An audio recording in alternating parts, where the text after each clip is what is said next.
Hi everyone, first of all welcome. My name is Sim and I will be dictating this short presentation on cranial nerve assessment. So in neurosurgical nursing, cranial nerve testing is mandatory requirement. So the main aim of this presentation is just to briefly go through how we conduct an assessment and most importantly, why. Conducting a cranial nerve assessment is important in detecting neurological dysfunction and brainstem disorders. It's very important to conduct a cranial nerve assessment at least once a shift, preferably at the beginning of the shift, so a baseline assessment has been obtained in case the patient declines later on in the shift. If there are any changes with your patient's cranial nerve assessment, it is very important to notify a doctor. So it's always a good idea to briefly touch on anatomy when it comes to cranial nerves. It's nothing that you need to know in too much detail, but it is a good idea so that you can link functional changes with the pathophysiology. So as you can see here, cranial nerves 1 and 2 are originating from the cerebellum, and the other 10 of them, cranial nerves 3 to 12, originate from the brainstem. So the first cranial nerve is the olfactory nerve.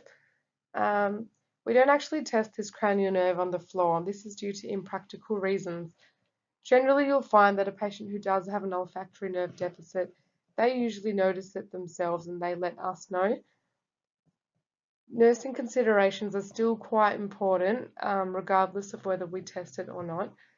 There's a huge safety issue for patients being discharged, especially if they're going to a home by themselves. With an olfactory nerve deficit, they might not be able to smell smoke, so this does put them at risk if they do leave the oven on, leave a candle lit. It could cause a fire and they might not know until it's too late. The second cranial nerve is the optic nerve. This is another sensory cranial nerve which generally involves visual acuity. Two ways of testing this cranial nerve. Part one is to test visual acuity, which is generally done using a chart or allowing the patient to test each eye individually with reading. The second component involves visual field testing. As you can see in this picture, it's important to get down on the same level as the patient. You both cover the same eye. All four quadrants need to be tested. An easy way of doing this is to hold up a certain amount of fingers and asking the patient to repeat how many fingers you are holding up just to ensure accuracy. It is important to ensure patient safety if they do have any deficits, particularly when they are mobilizing, and just little things like placing their belongings somewhere where they can see it. It is also important to consider any pre-existing visual conditions the patient might also have. If they do usually wear glasses, they do need to be wearing their glasses during the examination. The third, fourth, and sixth cranial nerves can all be tested together. The prime motor function of these cranial nerves involves eyeball movement, pupil constriction, and holding the eyelids open for cranial nerve 3. How we test these three cranial nerves involves moving your finger or a pen, usually up and down, side to side, writing the letter H, and this tests their eyeball movement in all directions required.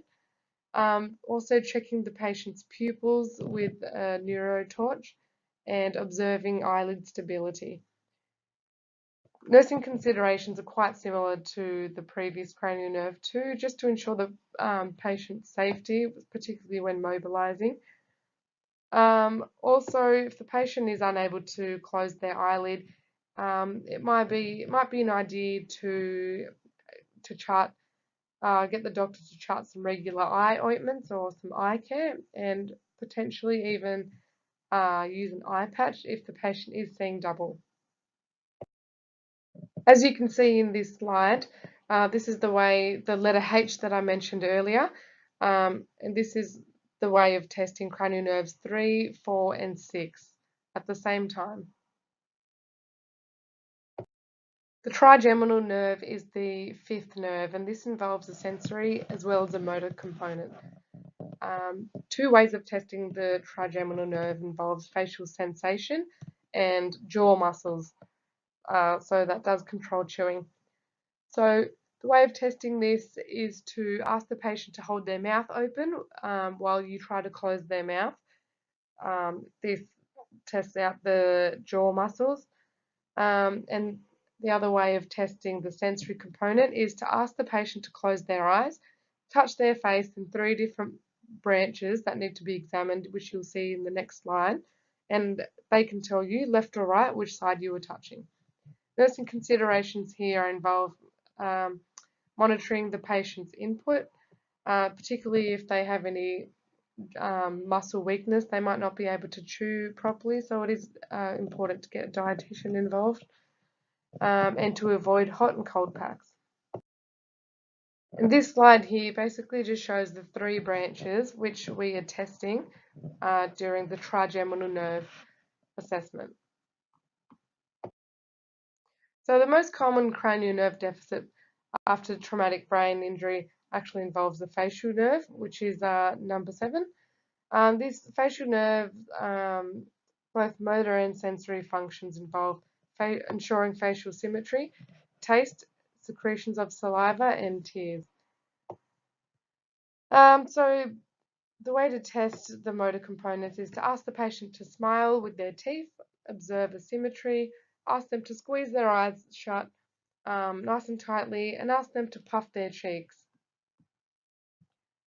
If the patient does have a bit of a facial droop at rest, eye care is quite important if they are unable to close their eyelids properly. And it is also important to once again monitor nutrition. So this slide shows an example of a cranial nerve 7 deficit while patient's face is actually at rest. The 8th cranial nerve is the acoustic nerve, which has 2 sensory functions involving hearing and balance. The way to test hearing involves rubbing fingers together to create noise next to each ear. The patient is then to let you know if the sound is the same on each side. On Ward 7D, we do not test balance for safety reasons. Nursing considerations with patients with acoustic nerve deficits involves ensuring patient safety when mobilizing and approaching patient from the side without the hearing deficit. It is important to consider baseline hearing, in particular if patients usually wear hearing aids, that these are in situ at time of testing. Cranial nerves 9 and 10, both sensory and motor, are tested together because separate testing is challenging as it's almost impossible to differentiate locations of lesions through examination. When talking to a patient, take note of any abnormalities. This includes hoarseness and whispering. Ask the patient to say "ah" for as long as possible. Observe palatal arches have constricted and elevated with a vulva in midline. A paralysis will show constriction on the affected side. Patients may need referral to speech pathology for possible modified diet and speech exercises. Here we can see cranial nerve deficit 9. As we can see, there is a palate weakness on the right side during examination.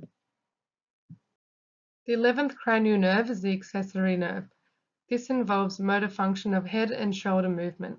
Testing the trapezius is best done by asking the patient to shrug their shoulders against resistance.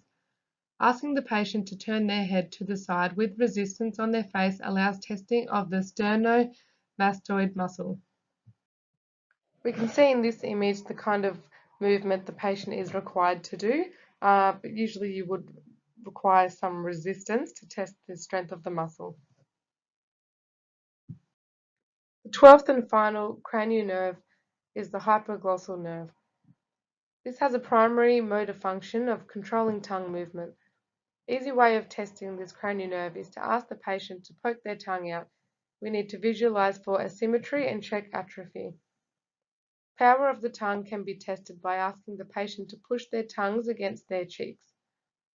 As tongue movement is involved with speech and swallowing, speech exercises are required for effective communication as the patient may have slurred speech. A possible diet modification may also be required for swallowing.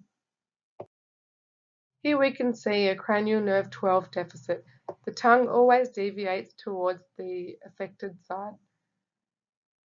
Wrinkles and worm-like appearances may also be present during deficit. And that is all for this session. Any questions or comments are now welcomed. Thank you.